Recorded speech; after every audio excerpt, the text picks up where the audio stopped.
Mr. President, the Save America Act answers one simple question. Should non-citizens be able to cast a vote in American elections? The answer is clearly, incontrovertibly, no. Indeed, the right to cast a vote in American elections is something that belongs to American citizens alone. It's a precious right. The American people understand this. And you know what? The American people agree. More than 90% of Republicans, more than 80% of independents, and more than 70% of Democrats want proof of citizenship, a valid ID, in order to vote in American elections.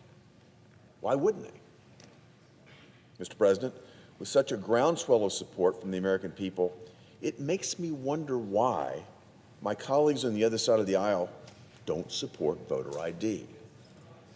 You must ask yourself, who are they representing? They can't be representing their constituents. If they were, they'd be screaming from the rooftops, pass voter ID into law today.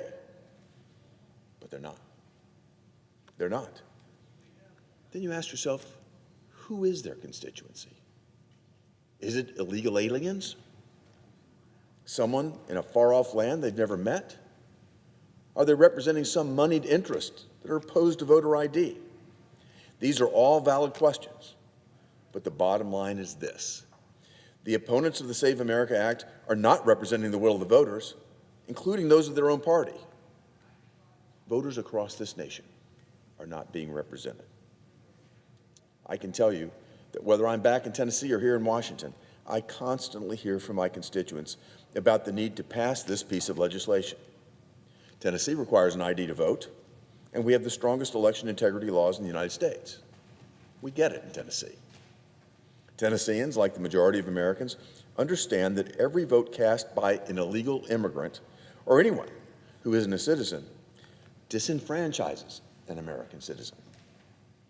A vote against this legislation, frankly, is a dereliction of duty.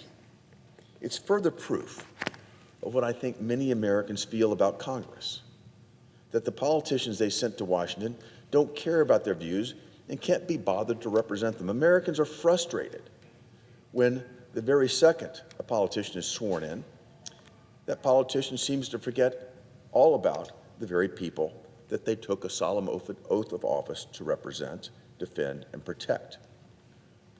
I urge my colleagues on the other side of the aisle to do the very thing they were sent to Washington to do. It's simple. Represent those who sent you here. Vote in favor of the Save America Act.